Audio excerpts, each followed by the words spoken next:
केंद्र प्रमुखांबाबत शासन निर्णय दिनांक 29/8/2025 नुसार केंद्र प्रमुखांची रिक्त पदे मर्यादित विभागीय स्पर्धा परीक्षेद्वारे भरण्याच्या अनुषंगाने आज आपण एक महत्त्वाचं असं पत्र जाणून घेणार आहोत। आत्मीय शिक्षक बंधू आणि भगिनींनो नमस्कार। मी माझ्या शैक्षणिक यूट्यूब चॅनलमध्ये आपल्या सर्वांचं सहर्ष स्वागत करतो। केंद्र प्रमुख पदाच्या अनुषंगाने आज आपण प्राथमिक शिक्षण संचालनालयाचं एक महत्त्वाचं असं पत्र जाणून घेणार आहोत। सदर पत्र दिनांक 10/9/2025 माननीय शिक्षणाधिकारी प्राथमिक जिल्हा परिषद यांना पाठविण्यात आलेला आहे। अशाच प्रकारचे विविध शैक्षणिक पत्र, शासनाचे निर्णय जाणून घेण्यासाठी माझ्या या यूट्यूब चॅनलला लाईक करा, सबस्क्राईब करा आणि शेअर करा अशी नम्र विनंती मी आपल्याला या व्हिडिओच्या निमित्ताने करतो आहे। आता आपण जाणून घेऊया या पत्रामध्ये काय म्हटलं ते।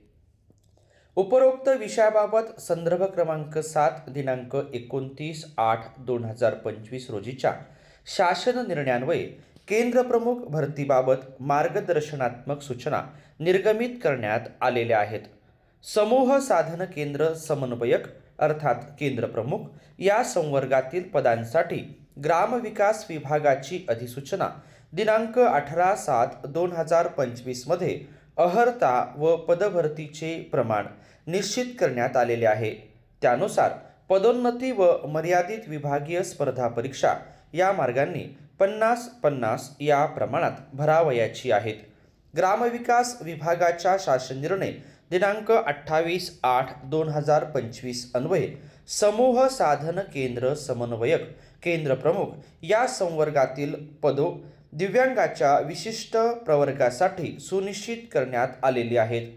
शासन निर्णय दिनांक 29/8/2025 रोजीच्या शासन निर्णयातील 3(ब)(6) नुसार सर्व जिल्हा परिषदांनी त्यांच्या आस्थापनेवरील मर्यादित विभागीय स्पर्धा परीक्षेच्या कोट्यातील रिक्त पदांची संख्या दिव्यांग आरक्षणाच्या तपशिलासह शिक्षण संचालक प्राथमिक यांना तात्काळ कळविण्याबाबत निर्देश नमूद करण्यात आलेले आहेत।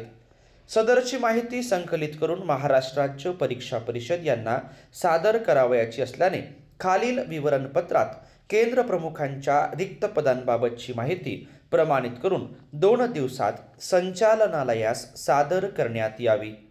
केंद्र प्रमुखाच्या रिक्त पदांचा तपशील दर्शवणारं विवरणपत्र कसं आहे ते आता आपण या ठिकाणी जाणून घेऊया।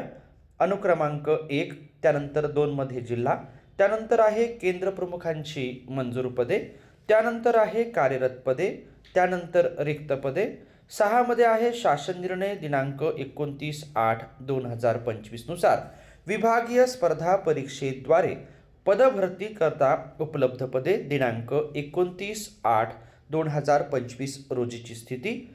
रकाना क्रमांक 6 पैकी उर्दू माध्यमांची पदे आणि 8 मध्ये माहिती द्यायची आहे। रकाना क्रमांक 6 पैकी दिव्यांग व्यक्तीसाठी प्रकारनिहाय भरावयाची पदे 1 अंध अल्पदृष्टी, 2 कर्णबधिर आणि 3 अस्थिव्यंग।